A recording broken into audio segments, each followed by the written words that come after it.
वर्णन किया कि जो विद्वान है, ब्रह्मवेत्ता है, जिनकी आत्मा में निष्ठा हो चुकी, जिन्होंने आत्मा का साक्षात्कार कर लिया है, ऐसे जो ब्रह्मज्ञानी है वह विद्या से युक्त वाले ब्राह्मण में, विद्या से संपन्न विधि आचार से युक्त ऐसे ब्राह्मण में, गौ में, हाथी में, श्वान में और शौपाके चांडाल में, इनमें किसी में भी भेद दृष्टि नहीं रखते, अर्थात सभी में एक जैसे ही देते कि सभी के भीतर एक ही आत्मा है, भिन्न भिन्न आत्मा नहीं है।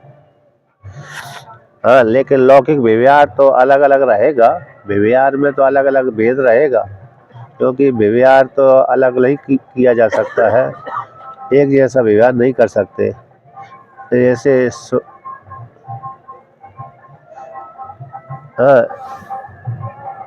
समदर्शी, इसलिए तो समदर्शी ना तो मतलब यही है कि सभी के भीतर एक ही आत्मा देखते हैं, भिन्न दो आत्मा भी नहीं देखते। दो भिन्न भिन्न आत्मा है, इसके भीतर की आत्मा अलग है, उसके भीतर की आत्मा अलग है, इस प्रकार से भी नहीं जानता कि सभी के भीतर एक ही आत्मा है। उपाधि को लेकर के अलग अलग दिख रहे हैं, ब्राह्मण है, गवि है, हस्ती है, सोनी है और सौपाक है, ये उपाधि को लेकर अलग अलग दिख रहे हैं, लेकिन सभी के भीतर एक अद्वितीय आत्मा है, इस प्रकार से जानते हैं। दर्शिना एन दृश्य प्रेक्षण धातु है। दर्शिना शब्द का अर्थ होता है, दर्शिना देखने वाले, देखो तो धातु का अर्थ है दृश्य प्रेक्षण, देखने अर्थ में, जानने अर्थ में। दो अर्थ होते हैं इसके, एक देखना अर्थ होता है, एक जानना अर्थ होता है दृश्य प्रेक्षण धातु का। तो इस प्रकार से सम दर्शिना समान रूप से देखते हैं, जानते हैं कि सभी के भीतर एक ही आत्मा है, इस प्रकार से देखते हैं, यानी अद्वैत आत्मा को ही देखते हैं और अद्वैत आत्मा को ही जानते हैं, इस प्रकार से वर्णन किया। अब पुनः 19वें श्लोक में पुनः शुरू से ही कर देते हैं। तो यहाँ पर एक प्रश्न बनाता है कि भाई सभी में समान दृष्टि रखेंगे तो फिर इस स्मृति के साथ दोष आ रहा है। सभी में समान दृष्टि रखने वाला तो ये दोष मत जैसे यहाँ पर आया है, कहते हैं ननु अभोज्य अन्नास्ते दोषवंता, जो व्यक्ति अभोज्य अन्न को भक्षण करता है तो दोष से युक्त हो जाते हैं। अभोज्य जो खाने योग्य अन्न नहीं है उसका यदि कोई भक्षण करेगा तो दोष से युक्त हो जाएगा। और यहाँ पर भी गौतम स्मृति में कहा गया है सम समाभ्याम विषम समय पूजा हता, कहते हैं सम को सम और असम के द्वारा, सम के माध्यम से, सम के माध्यम से मतलब यदि समान एक योग्यता वाले हैं, एक योग्यता वाले हैं तो उनको कैसे पूजा कर दी, विषम रूप से पूजा कर दी। और एक जो विषम योग्यता वाले हैं उनको सम पूजा कर दी। तो ऐसे पूजा करने से वो दोष के भागी हो जाते हैं, धर्म से च्युत हो जाते हैं, धन से च्युत हो जाते हैं। जिस जो व्यक्ति जैसे सभी ने 4 वेद पढ़े हैं तो 4 वेद अध्ययन करने वाले विद्वान को 4 उसी प्रकार से पूजा करना चाहिए, और 2 वेद को अध्ययन करने वाले को इस प्रकार से पूजा करें, 3 वेद को अध्ययन करने वाले को इस प्रकार से अध्ययन करें। कहते चारों 4 व्यक्ति हैं, 4 विद्वान हैं, उसमें चारों ही 4 वेद के विद्वान हैं तो उनको समान रूप से पूजा करें, और दूसरे कम है तो उसको कम पूजा करें। तो एक क्षानुरूपो बलिष्यात्, एक न्याय आता है। किंतु जो समय अध्ययन करने वाले थे, समान रूप से विद्वान थे, उनको तो विषम रूप से पूजा कर दी, और जो तरफतम भाव से पूजा वाले विद्वान थे, एक ज्यादा था, एक कम था, एक और कम था, उसको समान रूप से पूजा कर दी। तो ऐसा पूजा करने वाला व्यक्ति धर्म से च्युत और धन से च्युत हो जाता है। किससे च्युत हो जाता है? धर्म से और धन से। ये टीका में आया है समानाम अध्ययन आदि भी समान धर्म काणाम वस्त्र अलंकार आदि पूजा या विषमे प्रतिपत्ति विशेष क्रियमाणे सती। समान रूप से अध्ययन आदि करने वाले के द्वारा, जिन्होंने समान रूप से अध्ययन किया है, समान धर्म वाले हैं, ऐसे उनको किसी दूसरे व्यक्ति ने वस्त्र अलंकार आदि के द्वारा पूजा की, तो लेकिन कैसी पूजा कर दी? विषम रूप से। 220 नंबर पृष्ठ पर टीका में 1 2 3 4 5 6 7 है, 7वीं पंक्ति 1 2 3 4 5 6, छठी पंक्ति ऊपर से 220 नंबर पृष्ठ की।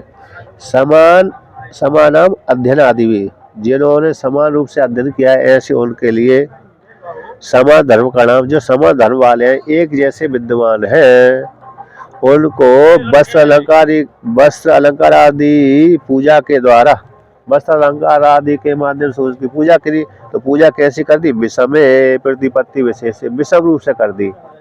कैसी कर दी? विषम से, सम नहीं करी, यानी समान रूप से करना चाहिए लेकिन विषम रूप से कर दी। तो विषम रूप से किए जाने पर क्रिय माने सती, और असमानम असमान धर्मणाम, अब जिन्होंने समान धर्म वाले नहीं है, अर्थ समान रूप से अध्ययन नहीं किया है, उन्होंने अध्ययन कैसा नहीं किया? समान रूप से अध्ययन नहीं किया, ऐसे उनको असमान धर्म का नाम कस्यचिद एक वेद, कस्यचिद एक वेदवत्तम, कोई किसी ने एक वेद ही पढ़ा है, अपरस्य दूसरे व्यक्ति ने 2 वेदत्वम इत्य, तो दूसरे व्यक्ति ने यानी 2 वेद पढ़ लिए हैं, इत्यादि धर्म वालों को प्रागुक्त पूजा के द्वारा, जैसे पहले उनकी पूजा करी किसके द्वारा? वस्त्र अलंकार आदि के द्वारा, इनकी वस्त्र आदि अलंकार आदि के द्वारा पूजा करी, वस्त्र के माध्यम से, धन के माध्यम से, अन्न के माध्यम से, लेकिन इनकी पूजा कैसी कर दी? सभी को समान रूप से कर दी। जो एक वेद पढ़ा है उसको भी बराबर पूजा कर दी, दान दे दिया, धन दे दिया, संपत्ति दे दी, और 2 वेद पढ़ा है उसको भी बराबर दे दिया, 3 वेद पढ़ा है उसको भी बराबर कर दिया। लेकिन जो एक जैसे थे, जिन्होंने 4 वेद पढ़े थे, अब उनको तरफतम भाव से पूजा कर दी। ऐसी कर देने से तो समय प्रतिपत्ति विशेष हो जाने पर ऐसे पुरुष विशेष को, जो ऐसा करता है, करने वाले को कहते हैं इस प्रकार से जान करके, ऐसा प्रतिपत्ति को न जानता हुआ, प्रतिपत्ति को न करता हुआ, इस प्रकार से जान करके, ऐसा कर करके कहते धना धर्म धीयते, ऐसा जो व्यक्ति है ना, विशेष रूप से शास्त्रीय नियम न जान करके ऐसा करता है तो धन से, धर्म से च्युत हो जाता है वो व्यक्ति। एक यो और न्याय है कि यक्षानुरूप हो बलिष्यात, यक्ष के अनुसार ही पूजा करना चाहिए, जैसा यक्ष है उसी के अनुसार पूजा करना चाहिए। यदि समान यक्ष है तो समान रूप से पूजा करना चाहिए, विषम यक्ष है तो विषम रूप से पूजा करना चाहिए। विषम यक्ष को सम, और जो एक श्रेष्ठ यक्ष को और विषम यक्ष को एक जैसे पूजा न करके अलग अलग तरफ भाव से ही पूजा करना चाहिए। जैसे लौकिक उदाहरण,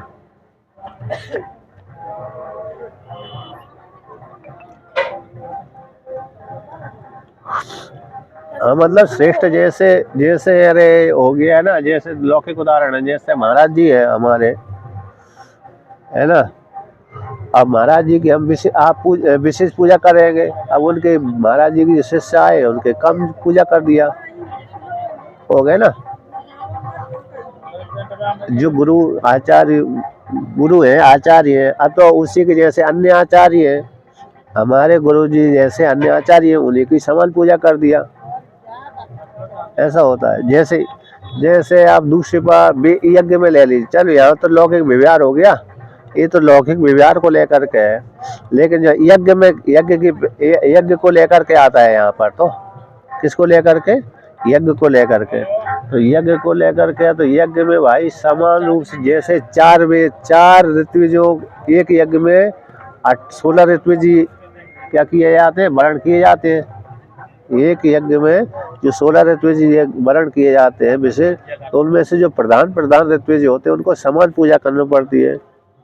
प्रधान जो ऋत्विज होते हैं उनको सब पूजा करनी पड़ती है, फिर उनके और कम वाले ऋत्विजों को कम पूजा करनी पड़ती है, और उससे फिर कम वाले और ऋत्विजों को कम पूजा करनी पड़ती है। तो तरफ तम भाव को लेकर के जैसे लौकिक उदाहरण दे दी, चारों शंकराचार्य मान लीजिए, चारों शंकराचार्य प्रधान है, तो उनकी पूजा एक समान ही तो करनी पड़ेगी, है कि विपरीत करनी पड़ेगी? विपरीत तो नहीं कर सकते, उनकी पूजा एक ही जैसी करनी पड़ेगी। अब उनको कहा कि एक शंकराचार्य को हम अधिक पूजा कर देते, दूसरे को गौण कर देते हैं, तो फिर दोष लग जाएगा। तो इस प्रकार से तो यहाँ पर कहते हैं, उसी को लेकर कहते हैं सम और असम धर्म के द्वारा, जो सम धर्म वाले हैं और असम धर्म वालों के लिए सम विषम और सम पूजा करने से वो धर्म से च्युत हो जाता है स्मृति से। तो ऐसी प्राप्ति हो जाने पर कहते हैं स्मृति न दोष बनता, स्मृति से न दोष बनता। जो ऐसे देखने वाले सम दृष्टि को देखने वाले दोष बनते नहीं होते।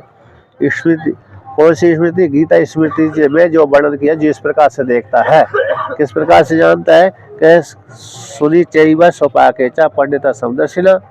इस प्रकार से समदर्शी जो व्यक्ति होते हैं वो देखने वाले दोष के भागी नहीं होते। तो कैसे नहीं होते भाई? यहाँ पर तो पूजा करने से तो दोष के भागी हो रहे हैं, और देखने से क्यों दोष के भागी नहीं हो रहे? गीता स्मृति से इस प्रकार से जानने वाले वो विद्वान ब्रह्मवेत्ता दोष के भागी नहीं होते, जबकि यहाँ पूजा करने से तो होते हैं। तो ऐसी प्राप्ति हो जाने पर, ऐसी प्राप्ति हो जाने पर यहाँ पर भगवान कहते हैं, यही वह तैर्जितः सर्गो येषां साम्ये स्थितं मनः निर्दोषम ही समम ब्रह्म तस्मात् ब्रह्मणि ते स्थितः। कहते जिन्होंने, किन्होंने? जिन साधकों ने, जिन ब्रह्मवेत्ताओं ने, जिन ब्रह्मवेत्ताओं ने इस शरीर में रहते रहते ही अपने शरीर को साध लिया है, जीत लिया है, और मन को एकाग्र कर लिया, और इनका ऐसा जिनका मन परमात्मा में, साम्य रूप परमात्मा में स्थित हो गया है, ऐसा यानी ब्रह्मवेत्ता नाम, साधका नाम। ऐसा शब्द से साधक ही आएंगे, और तेर शब्द से भी साधक ही आ रहे हैं, यहाँ पर ब्रह्मवेत्ता ही आ रहे हैं। जिन ब्रह्मवेत्ताओं ने इसी शरीर में रहते रहते, इसी शरीर जो वर्तमान काल का शरीर है, वर्तमान काल के शरीर को, शरीर में रहते रहते ही जिन्होंने अपने शरीर को संयम कर लिया, इंद्रियों को बस में कर लिया है, स्वर्ग जन्म को सिद्ध कर लिया, जीत लिया है, अगला जन्म अब इनको प्राप्त नहीं होने वाला। और जिनका मन स्थित हो गया, किस में स्थित हो गया? साम्य में। साम्य कौन हो गया? वो परमात्मा। यहाँ पर जो साम्य शब्द है परमात्मा का वाचक है।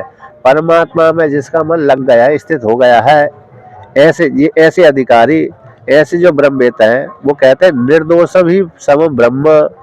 और निर्दोष ब्रह्म कैसा है? दोषों से रहित है। ब्रह्म कैसा है?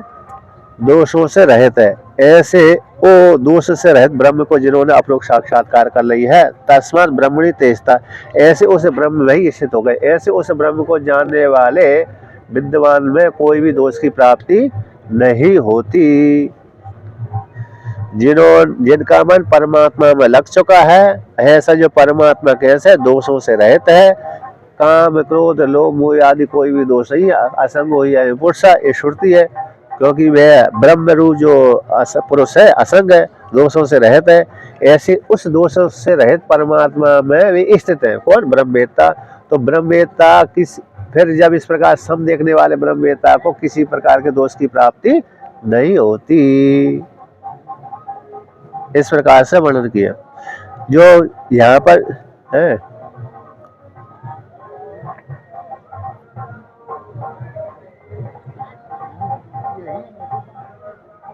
हाँ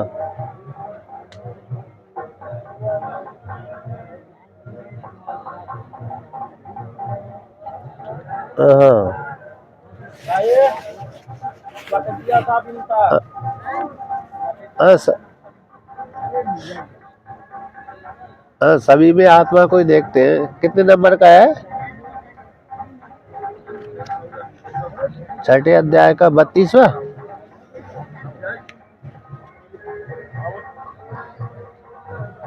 अच्छा अच्छा अच्छा, हाँ हाँ, सभी रूप से देखते हैं। सुखम दुखम व योगी परम होता। आत्मा, आत्मा को लेकर के ना, उपनीयति आत्मा, हाँ, ये सभी में समान रूप से देखता है। आत्मा, आत्मा ही उपमा है, तस उपमा के भाव को उपम भी बोल दिया। ये सभी में, सारे भूतों में अपनी आत्मा को ही देखता है, और सुख अथवा दुख में भी सम रहता है। सुख में और दुख में भी जो सम रहता है वह योगी श्रेष्ठ कहलाता है, परम है, परम उत्तम श्रेष्ठ योगी कहलाता है। सुख में प्रतिकूल और अनुकूल आने पर भी उद्विग्न नहीं होता, ऐसा योगी सम कहलाता है। और सभी में आत्मा को ही देखता है, और सभी में आत्मा को देखने वाला व्यक्ति सुख और दुख में युक्त संचल नहीं होता, चलायमान नहीं होता।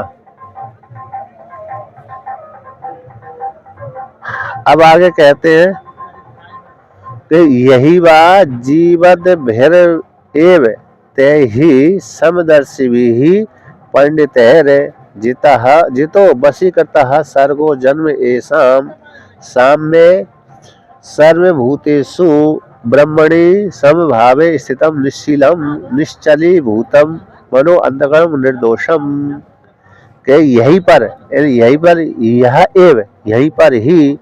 तो यहीं पर ही मतलब जीवित अवस्था में रहते हुए भी यह शब्द का अर्थ कर दिया, जीवित अवस्था में रहते रहते ही, ते उनके द्वारा, किनके द्वारा, कहते हैं समदर्शियों के द्वारा, जो सभी में आत्मा को ही देखते हैं, अपनी आत्मा को ही देखते हैं, सभी शरीरों के भीतर अपनी आत्मा को ही देखते हैं, ऐसे वो पंडित है। वो कौन है? आत्मा को जानने वाले पंडित है ना। ये कौन है? ये पंडित है, सद असद विवेक बुद्धि पंडा है ना, आत्मा को यथार्थ रूप से जानने वाले पंडित है। तो ऐसे उन पंडितों के द्वारा, ज्ञानियों के द्वारा, पंडित शब्द का अर्थ हो गया ज्ञानी, ज्ञानी के द्वारा जितो यानी वशीकर्ता, वशीकरण क्या कर लिया है, किसको वश में कर लिया है? सर्ग जन्म को, जिन्होंने जन्म को जीत लिया है, इस शरीर को, इस जन्म को ही जीत लिया। अब आगे उनको जन्म की प्राप्ति नहीं होगी, आगे का जन्म उनको प्राप्त हो गया, यही जन्म उन्होंने जीत लिया है, यानी ये उनका सफल फलीभूत हो गया, ये जन्म लेना इनका फलीभूत हो गया, सफल हो गया। ऐसे, और ऐसे जो ब्रह्मवेत्ता है, पंडित है, जिन पंडितों का साम्य परमात्मा में, तो कौन से परमात्मा, कैसे परमात्मा के? सर्वभूतेषु, संपूर्ण भूतों में, ब्रह्मणी समभाव में स्थित, संपूर्ण भूतों में जो ब्रह्म है उसी ब्रह्म में ही देखते हैं। सारे भूतों में कौन? परमात्मा ही व्याप्त है। सर्वभूतेषु, सारे भूतों में, ब्रह्म में समभाव हो जाना, सारे भूते में, सर्वभूतेषु, सारे भूतों में एक भी भूत नहीं छोड़े, ठीक है ना। तो सारे भूतों में और ब्रह्म में समभाव हो जाने पर, ब्रह्म में तो हर कोई, ईश्वर में तो हर कोई दृष्टि रख लेता है, ईश्वर में तो हर कोई दृष्टि सम रूप से रख लेता है, लेकिन अन्य जो जीवों में दृष्टि नहीं लग पाता।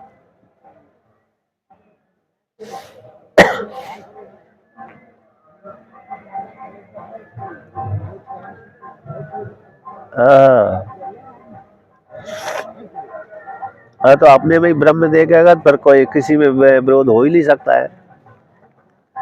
तो यहाँ पर कह दिए साम्य में स्थित हो जाने पर, परमात्मा में, सारे भूतों में और ब्रह्म में समभाव हो जाने पर, यानी कीड़े मकोड़े से लेकर के ब्रह्म पर्यंत तक है, सारे भूत आ गए उन भूतों में और ब्रह्म में समभाव रूप से स्थितम मन, स्थितम है निश्चलीभूतम अंतःकरणम, मनो यानी अंतःकरण, निर्दोषम, दोषों से रहते, ऐसे दोष से रहित परमात्मा में मन हो लग गया है जिसका, जिन साधकों को, जिन पंडितों का सारे भूतों में और ब्रह्म में सम रूप से स्थित हो गया मन, ऐसे दोष से रहित है, दोषों से रहित ऐसे परमात्मा को उन्होंने अपरोक्ष साक्षात्कार कर लिया। अतः उनकी दृष्टि परमात्मा को छोड़कर के दूसरे में लगती ही नहीं है। जितने भी भूत हैं उनके भूतों में भी वे आत्मा को ही देखते हैं और ब्रह्म में भी अपनी आत्मा को ही देखते हैं। अपनी आत्मा को अन्य भूतों में देखते हैं, अपनी आत्मा को अन्य भूतों में, तो अन्य भूतों की आत्मा को अपने में ही देखते हैं। ब्रह्म में है अपने को देखते हैं, अपने को ब्रह्म में देखते हैं। अतः ब्रह्म में और मुझ में कोई भेद नहीं है। और अन्य जो जीव देख रहे हैं, जीवों के भीतर जो आत्मा है उस वह आत्मा और मेरे में जो आत्मा है उस आत्मा में कोई भेद नहीं है। इस प्रकार से ही जानना है। सियाराम में जगह। और दूसरी, अब कभी कभी यदि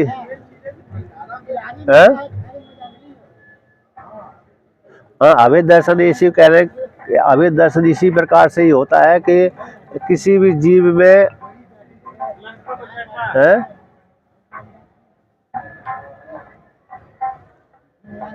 हाँ, तो इसी प्रकार से अवैध दर्शन करना है कि एक भी जीव के भीतर भिन्न भिन्न आत्मा नहीं है, सारे जीवों के भीतर एक ही आत्मा है। मैं ही सभी शरीरों के भीतर गया हुआ हूँ।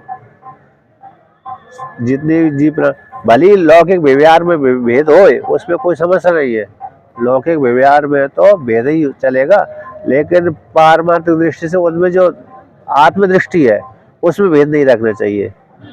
आत्मदृष्टि है उसमें भेद न हो, बल्कि यदि निष्ठा नहीं भी बन रही तो मैं ब्रह्म हूँ इस प्रकार निष्ठा ही बनाता रहे। यदि किसी की निष्ठा सभी भूतों के भीतर मैं ही आत्मा हूँ ऐसी निष्ठा नहीं बन रही, लोगों की नहीं बनती है, तो फिर यही निष्ठा बनाते रहे कि मैं ब्रह्म हूँ, मैं ब्रह्म हूँ, यही निष्ठा ज्यादा बनाता रहे। तो यही बनाते बनाते अपने आप ही वो अन्य भूतों में भी निष्ठा बन जाती है ना। हाँ, हम ब्रह्मांड का चिंतन करते रहो तो अपने आप ही वो अन्य भूतों में बन जाती है, और नहीं बनाने की जरूरत भी नहीं है। नेति नेति सबसे अच्छा भी है, नेति नेति निषेध मुख है, निषेध मुख बहुत सुंदर है। कहते अब आगे कहते हैं, वर्णन करते हैं।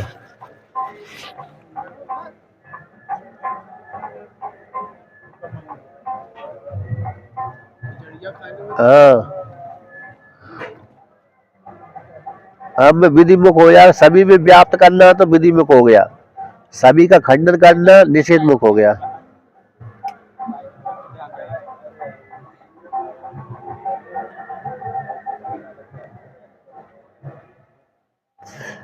अब आगे वर्णन करते हैं।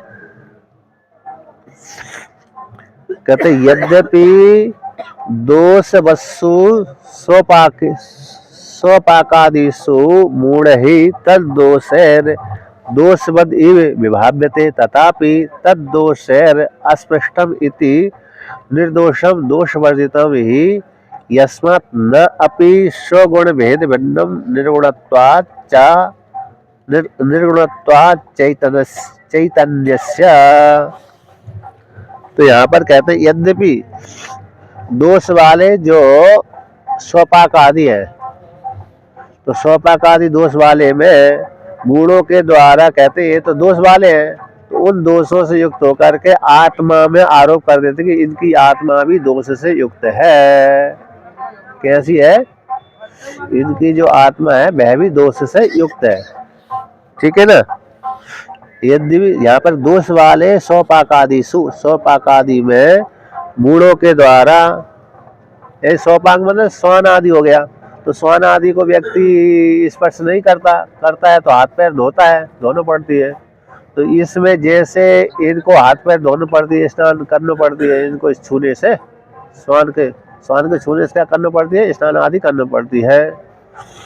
तो ऐसे जो दोष वाले स्वपाक आदि हैं, इनको बाहर के शरीर से अपवित्र है भली, लेकिन कहते हैं मूढ़ों के द्वारा, कहते हैं बाहर के शरीर के अपवित्र से इसके शरीर के भीतर की आत्मा को भी आरोप कर देते हैं इनकी आत्मा भी दोष से युक्त है।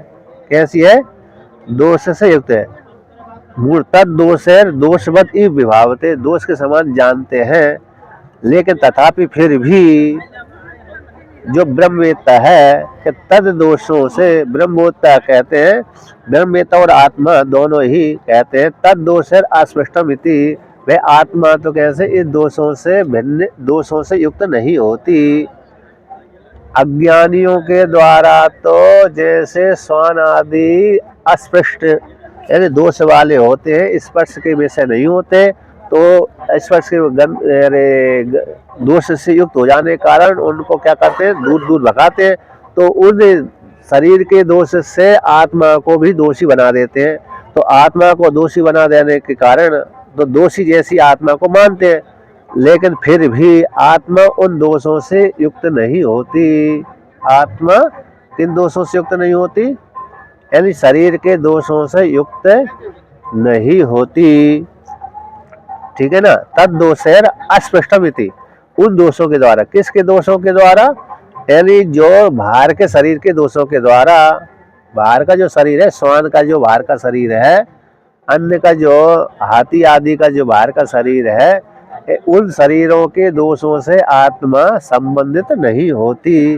भली अज्ञानियों के द्वारा आरोप कर दिया गया है कि आत्मा, अज्ञानी तो आरोप कर देते हैं कि जैसे इनका शरीर दोष से युक्त है, उसी प्रकार इनकी आत्मा भी दोष से युक्त है।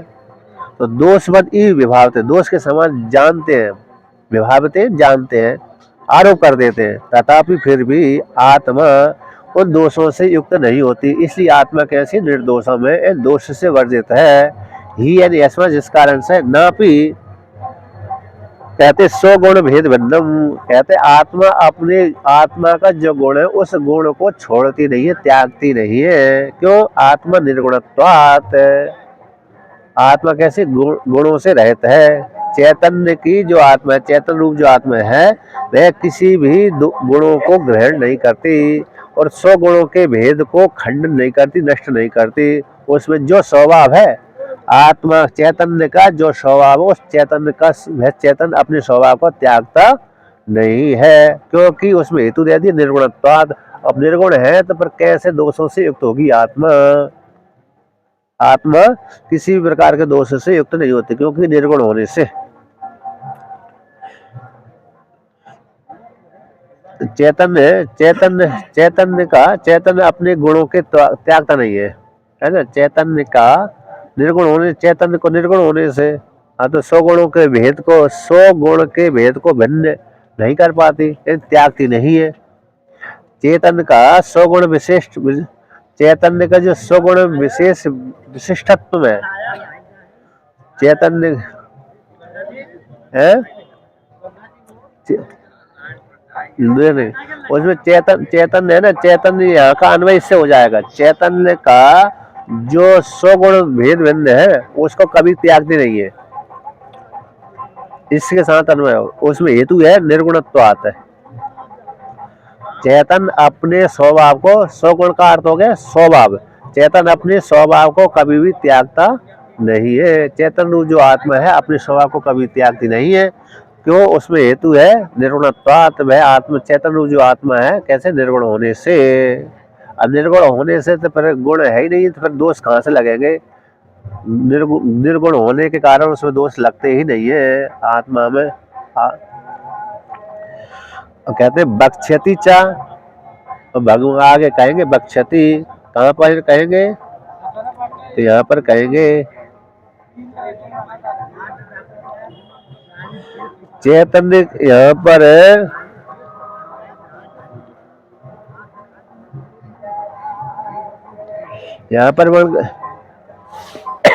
हाँ,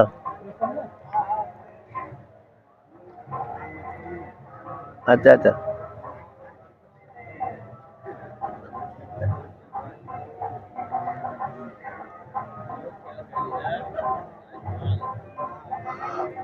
हाँ, अपने गुण आरोप हो जाते हैं। आरोप अकेला होता है। चैतन्य में आरोप कर दिया जाता है और अंतःकरण आरोप ग्रहण कर लेता है। अंतःकरण चैतन्य के धर्म को स्वीकार कर लेता है। अब कहते हैं बक्षति चा, तो आगे कहेंगे कौन? भगवान इच्छादि नाम क्षेत्र धर्मत्वम, के भगवान 13वें अध्याय में 13वें क्षेत्रज्ञ विभाग में कहेंगे कि जो इच्छादि जितने धर्म है, अंतःकरण के धर्म है, शरीर के धर्म है। इच्छादि धर्म किसके होते हैं? अंतःकरण के धर्म होते हैं। क्षेत्र धर्मत्व है, क्षेत्र के धर्म है, अंतःकरण के धर्म है। इच्छादि मन के धर्म होते हैं, शरीर स्थूल शरीर के धर्म नहीं होते। ठीक है ना। तो भगवान आगे भविष्य में कहेंगे मतलब 13वें अध्याय में कहेंगे, क्षेत्र विभाग में कहेंगे कि इच्छादि किसके धर्म में है, आत्मा के धर्म में है कि अनात्मा के धर्म में है। यदि तो वहां पर वर्णन करें कि ये 6 इच्छादि धर्म है अंतःकरण के धर्म में, स्थूल शरीर से युक्त होकर के अंतःकरण के धर्म है, आत्मा के धर्म बिल्कुल नहीं है। क्षेत्र धर्म तो क्षेत्र के धर्म है, यानी अंतर जड़ पदार्थ के धर्म है, अंतःकरण के धर्म है। ठीक है ना।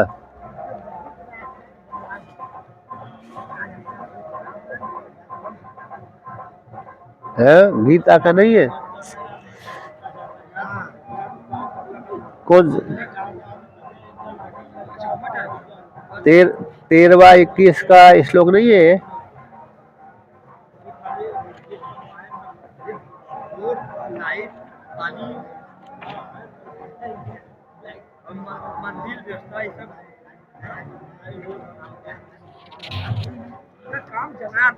अच्छा अच्छा हाँ। अरे अनादित्वात् निर्गुणत्वात्, अनादित्वात् निर्गुणत्वात् आगे पीछे होगा। सही सही हाँ। चलो क्षेत्र क्षेत्र विभाग का है, कहाँ का है?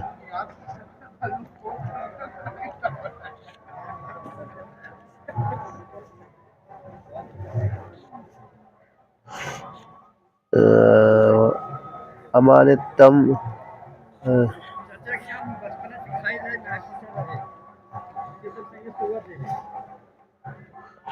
तो वो तो है नहीं है क्षेत्र, इसका 13वां का तो है क्षेत्र क्षेत्र क्षेत्र विभाग का नहीं है, 13वें अध्याय का तो है, कहाँ का है होगा का है? 13-31 है।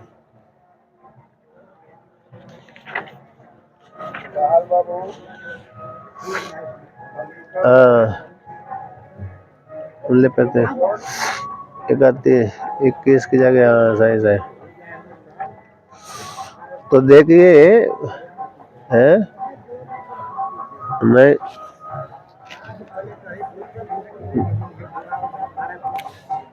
सुधारते नहीं है, ये है ना कैलाश आश्रम वाले सुधारते नहीं है, मेहनत कम करते हैं। गीता प्रेस वाले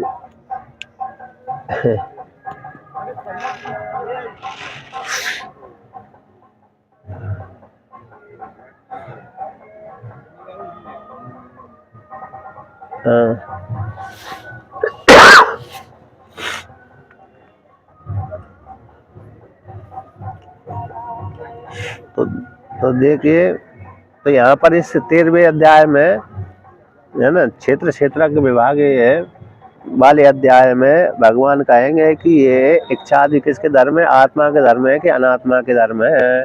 तो कहेंगे कि अनात्मा के धर्म है, इच्छादि आत्मा के धर्म नहीं है। आत्मा में क्योंकि आत्मा कैसी है, अनादित्वात् निर्गुणत्वात्, अनादि है, इसका कोई कारण नहीं है, इसका कोई कारण, अनादि मतलब कारण से रहता है आत्मा, और कहते हैं निर्गुणत्वात् है, गुणों से रहता है, इसलिए इसमें इच्छादि बिल्कुल भी नहीं है। तो ऐसी जो आत्मा है दोषों से रहता है, ऐसे ऐसे जो विद्वान आत्मा समदृष्टि रखता है तो समदृष्टि रखने वाला विद्वान किसी भी दोष से युक्त नहीं होता। इस प्रकार से वर्णन के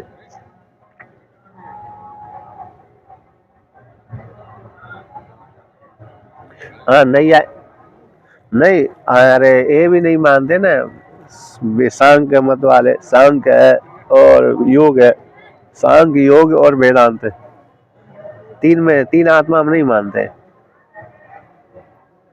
सांख्य अन्य में मांगते, तीन नहीं मानते। अकेला उनमें एक विशेषता अकेली ये है कि अरे वो जीव अनेक मान लेते हैं, बस इतना अकेला जीव और प्रकृति मान ले, लेकिन असंगो या इम्पोर्ट सब वो भी मानते हैं, आत्मा असंग है।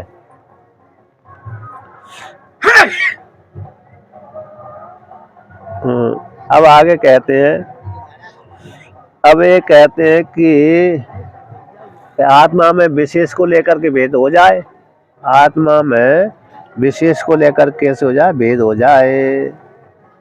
तो कैसे हो जाए,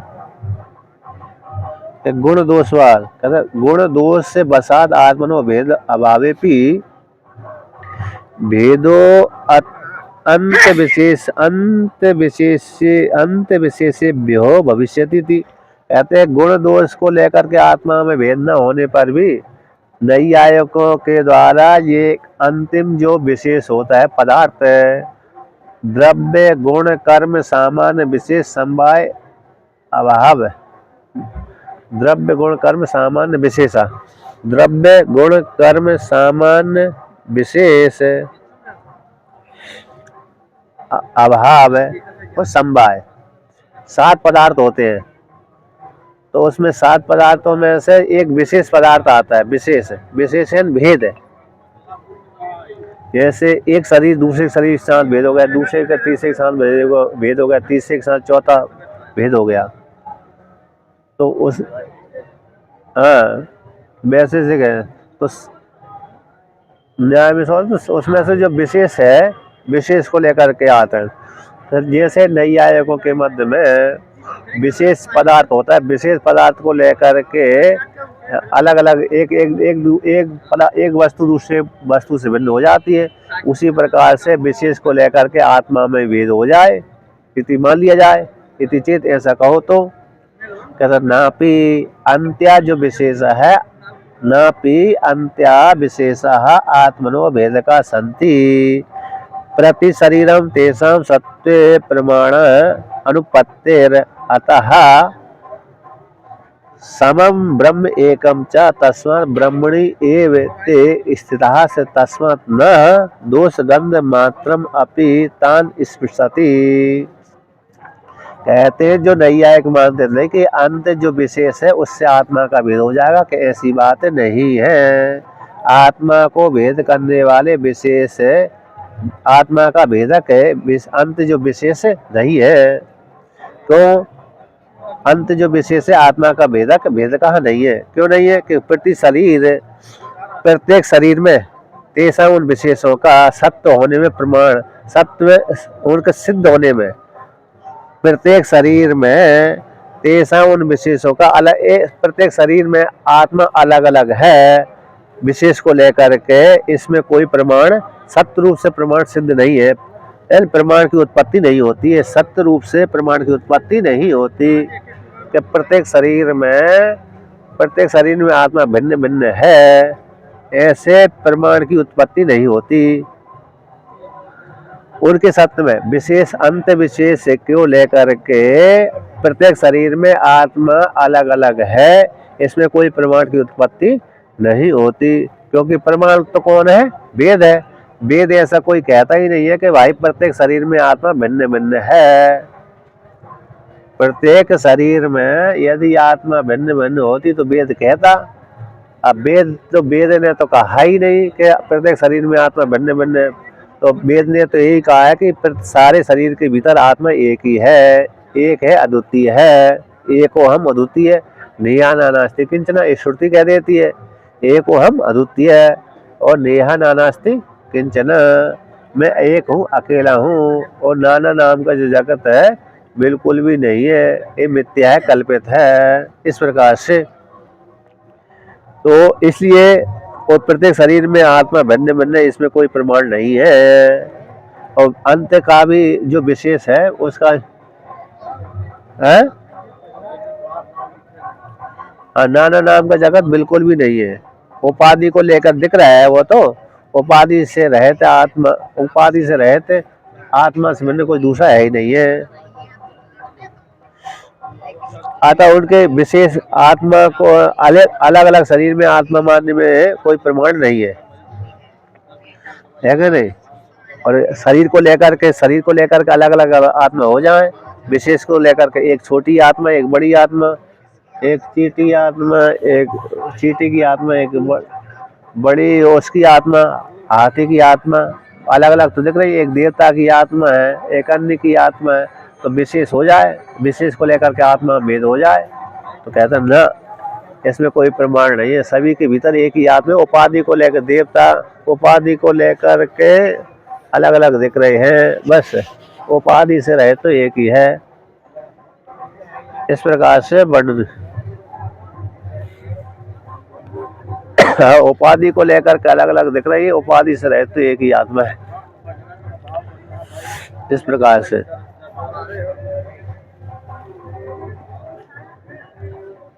हाँ, तो उपाधि को लेकर के हो गए ना, तो इसी प्रकार से अब आगे कहते हैं, इसलिए कहते हैं अतः इसी हेतु से समम ब्रह्म, परमात्मा कैसा सम है, अतः इसी हेतु से समम ब्रह्म एकम है। सम है ब्रह्म और एक है, सम है ब्रह्म और एक है, दो नहीं है। तस्मात् इसी हेतु से ब्रह्मणि ते स्थिता, जो ब्रह्म में स्थित है, ब्रह्म में जो स्थित हो गए ऐसे जो पंडित लोग हैं, तस्मात् इसी हेतु से जो सम दृष्टि रखने वाले, ब्रह्म में दृष्टि रखने वाले, उनमें कहते हैं दोष की गंध मात्र भी ता न स्पर्शति, उनको दोष की गंध मात्र भी स्पर्श नहीं कर सकती। ऐसे ब्रह्मवेत्ताओं को जिनकी दृष्टि आत्मा में लग चुकी है, उनको दोष की गंध मात्र भी स्पर्श नहीं कर सकता। गंध मात्र भी बोल दिया, दोष गंध मात्र भी उनको स्पर्श नहीं कर पाता। इस प्रकार से अर्थात जिनका मन परमात्मा में लग चुका है, जिनकी दृष्टि परमात्मा में लग चुकी है, ऐसे व्यक्ति, ऐसे जो व्यक्ति हैं, ऐसे ब्रह्मवेत्ता हैं, उनको किसकी प्राप्ति नहीं होती, किसी प्रकार के दोषों की प्राप्ति नहीं होती, सम दृष्टि रखने वालों को। इस प्रकार से वर्णन कर दिया। अब कहते हैं कि देहादि संघात आत्मदर्शन अभिमान अभावात, दूसरा हेतु दे दिया कि उनको देहादि संघात में जो आत्मदृष्टि थी, वो आत्मदृष्टि का अभिमान था, वो अभिमान से वो रहते हुए देहादि संघात है। देहादि संघात होगा ईश्वर शरीर, तो देहादि संघात में जो आत्मदर्शन था, पहले जब तक ज्ञान नहीं हुआ था तब तक शरीर को ही आत्मा मानते थे, अब वो आत्मा मानना बंद कर दिया, तो देहात्म संघात में जो आत्मदर्शन का अभिमान था, उस अभिमान का अभाव हो जाने से अब वो अभिमान का जब समाप्त हो गया तो फिर सभी में आत्मदृष्टि रखते हैं। अब जब आत्मदृष्टि रखते हैं तो फिर किसी में भेद बुद्धि रहती नहीं है। जब भेद बुद्धि नहीं रहती है तो फिर किस में दोष के भागी बनेंगे, अतः किसी प्रकार से दोष के भागी वो नहीं बनते। इस प्रकार से आत्मा को जानने वाले, आत्मा का चिंतन करने वाले। अब कहते हैं कि देहादि संघात आत्मदर्शन अभिमान बद विषयम तु सूत्रम तत्सूत्रम समाभ्याम सम विषम पूजाता इति। कहते हैं जो सम असम भ्याम, सम के द्वारा और असम के द्वारा, सब लोगों के लिए, सम के लिए और असम के लिए सम विषम पूजा और सम पूजा, सम की पूजा करना और विषम पूजा एक किसके लेके, किसके लिए है, कहते हैं जो देह आदि में आत्मदृष्टि रखता है। देह आदि संघात में आत्म दर्शन रखने वाले के विषय करने वाला ये सूत्र है। ये ब्रह्मवेत्ताओं को विषय करने वाला सूत्र नहीं है। जो गौतम स्मृति है, गौतम स्मृति एक इसको लेकर के है कि जो जिसने अभी शरीर में आत्मदृष्टि है उसी को विषय करने वाला ये सूत्र है।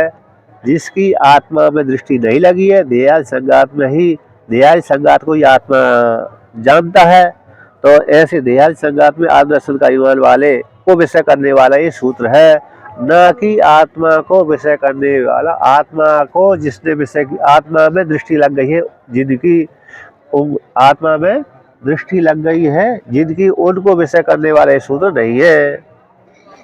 ठीक है ना, मतलब जिनकी अभी अरे शरीर में दृष्टि बनी हुई है, शरीर को ही आत्मा मानते हैं, उनको विषय करने वाला ही सूत्र है। और जिनको शरीर से दृष्टि हट करके आत्मा में दृष्टि लग चुकी है उसको ये विषय सूत्र नहीं करता। तो ऐसे उसको जो देहादि संघात को आत्मा मानने वाले, वो यदि पूजा करते हैं, सम को विषम रूप से पूजा करते हैं, विषम को सम पूजा करते हैं, तो ऐसे पूजा करने वालों को दोष के भागी होते हैं। सम को विषम कर दिया और असम को समान धर्मी वालों के लिए विषम पूजा कर दिया, असमान धर्मी वालों के लिए सम पूजा कर दिया, तो ऐसे पूजा करने वाले को दोष के भागी होते हैं, क्योंकि अभी उनकी दृष्टि किसमें है? शरीर में ही लगी हुई है। आत्मा में लग जाती तो फिर उनको अभी दोष की भागी नहीं होते। तो इसलिए यानी कर्मी की विषय करने वाला है। ये सूत्र श्लोक ये श्रुति कैसी है, मतलब स्मृति कैसी है? सूत्र कर्मी को विषय करने वाला है, ज्ञानी को विषय करने वाला नहीं है। और आगे कहते हैं कि पूजा विषयत्व विशेषणार्थ, कहते हैं यहाँ पर सम विषम में किसका सम और असम समाभ्याम, इसमें विशेषण किसका दे दिया? पूजा था। तो पूजा विषयत्व का विशेषण हो जाते, पूजा के विषयत्व का विशेषण हो जाने से तो पूजा किसकी होती है? कहते स्थूल शरीर को लेकर के होती है। इसलिए तो कर्मी को विषय करने वाला ये सूत्र है, न कि ज्ञानी को विषय करने वाला है। सम और विषम की पूजा करने से, सम की पूजा समान धर्म वालों की विषम पूजा करने से, और असमान धर्मी वालों के लिए सब पूजा करने से तो दोष के भागी बनते हैं। इस प्रकार से तो पूजा विषयत्व का विशेषण होने से, इसलिए यहाँ पर क्या हो गया? वो कर्मी को विषय करने वाला ही है। पूजा तो सगुण की होगी,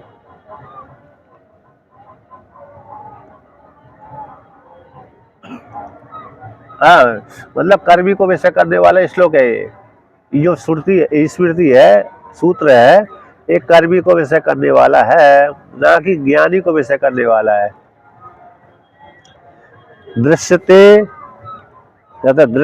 ही ब्रह्मविद षडंगविद चतुर्वेद विद इति पूजा दानादो गुण विशेष संबंध कारणम ब्रह्म तो सर्वगुण दोष संबंध वर्जितम इति अतो ब्रह्मणि ते स्थितः इति युक्तम। कहते हैं देखा जाता है लोक में, कहते हैं ये क्योंकि देखा जाता है ब्रह्मविद जो ब्रह्मवेत्ता है। एक और कौन है? षडंगविद, 6 अंग के सहित है। षडंग मतलब 6 अंगों के सहित चारों वेद को, और कहते हैं 4 वेद कोई 4 वेद वाला है। इसकी पूजा दान आदि में गुण विशेष को लेकर के कारण बनता है। इसकी जैसा जैसा विद्यमान होता है उसी के अनुसार उसकी पूजा की जाती है। किंतु जो ब्रह्म है सारे गुण दोषों के धर्मों, सारे सर्व गुण दोष के संबंध से रहता है। ब्रह्म कैसा है? ब्रह्मवेत्ता आदि तो ब्रह्मवेत्ता है, षडंग वेद है, 4 वेद वाला है। ये तो पूजा दान आदि में गुणों को लेकर के, प्रभाव को लेकर, विद्युता को लेकर के उसकी पूजा की जाती है। गुण विशेष संबंध को में ही एक कारण है, पूजा में कारण है कि एक कितना विद्यमान है, कितना विद्यमान नहीं है, कैसा इस प्रकार से है, किसने कैसा कर्म किया है, मतलब कितने अनुष्ठान आदि किया है। यहाँ पर जो अनुष्ठान हमने करवाया है कितना किया है, तो उसी के अनुसार उसकी पूजा करते हैं।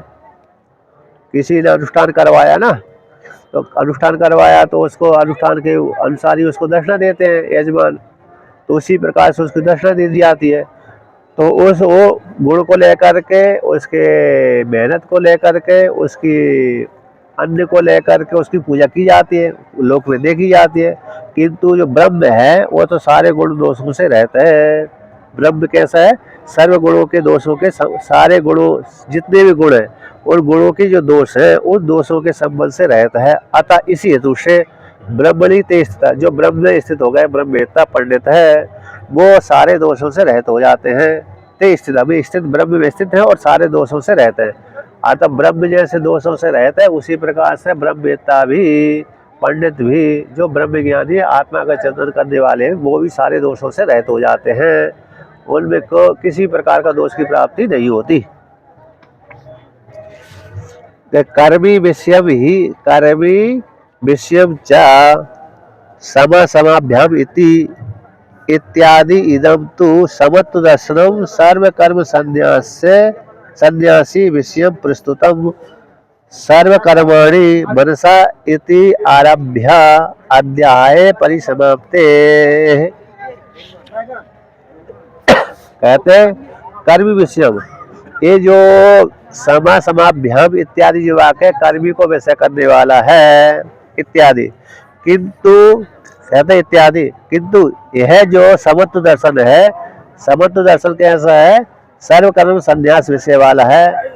सर्व कर्म संन्यास को विषय करने वाला प्रस्तुत। तो कहाँ से आरंभ किया था? सर्व कर्माणि मनसा, यहाँ से आरंभ किया था और अध्याय की परिसमाप्ति तक चलेगा। कहाँ तक चलेगा? अध्याय की परिसमाप्ति पर्यंत तक। यहाँ पर जो समाभ्याम ये वचन तो कहते हैं कर्मी को विषय करने वाला है विषय में, किंतु जो यह प्रसंग कहाँ से चल रहा था? कहाँ से चल रहा था? सर्व कर्माणि मनसा, ये वाक्य है ना पीछे, तो वहां से आरंभ करके सारे कर्मों को त्याग करके मनसा आस्ते सुखम आस्ते, सारे कर्मों को मन के द्वारा त्याग करके सुखी रूप से आस्ते रहते स्थित रहता है। तो अध्याय परिसमाप्ति तक सारे कर्मों को त्याग करके ये चलेगा, इसका प्रसंग चलेगा। कर्मों का त्याग कर संन्यास, कर्मों को मन के द्वारा त्याग करके सुखी होकर के अवस्थित रहता है। कौन? ब्रह्मवेत्ता। इसको टीका में देखते हैं, देखिए 222 नंबर पृष्ठ में अंतिम ऊपर की पंक्ति, अध्याय परिसमाप्ति, अध्याय परिसमाप्ति पर्यंत तक सारे कर्मों को सर्व कर्माणि यहाँ से आरंभ करके तत्र तत्र वहां पर प्रसंग बीच बीच में प्रसंग को लेकर के सारे कर्मों को त्याग करके सर्व कर्म संन्यास, सारे कर्मों को त्याग को कथन करके तद विषय उसी के विषय को लेकर के इदम समुद्र दर्शन, उसी विषय को लेकर के यहाँ पर समुद्र दर्शन को कहा गया है। तत्र वहां पर तद निरहंकारे निरवकाशम, कहते अहंकार से रहित होकर के निरहंकार हो जाने पर निरवकाशम सूत्र।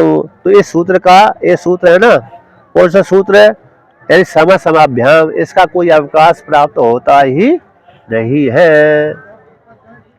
अर्थात सारे कर्म को त्याग करके जो समुद्र दर्शन में एक हो जाता है, आत्मा का दर्शन करता है, उसको किसी भी प्रकार के दोष की प्राप्ति नहीं होती। और जो सम और विषम पूजा तो कर्मी को विषय को लेकर के है, जिसकी जड़ बुद्धि अभी आत्मा में बुद्धि नहीं लगी है, कर्म कांड में बुद्धि लगी, उसको तो ये दोष की भागी होती है, लेकिन आत्मदृष्टि वाले को दोष की भागी नहीं बनते। तो ये सूत्र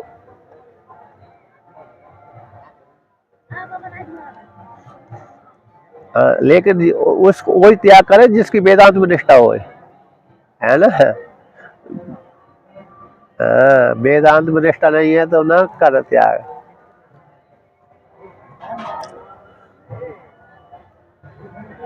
और क्या? तो इस प्रकार से तो समत्व दर्शन मतलब सभी में आत्मदृष्टि रखना, इस प्रकार से यहाँ पर गम्यते जाना जाता है। सारे कर्मों का त्याग करके आत्मा में स्थित हो गया, कर्मों का त्याग कर दिया, सभी में आत्मदृष्टि रखता है, सभी जगह मैं ही गया हूँ, किसी में भेद बुद्धि नहीं रखता। ऐसा दर्शन करने वाला परमात्मा में स्थित हो जाता है और किसी भी प्रकार के दोष से युक्त नहीं होता। इस प्रकार से वर्णन किया। अब आगे का पार्ट फिर कल चलाते हैं।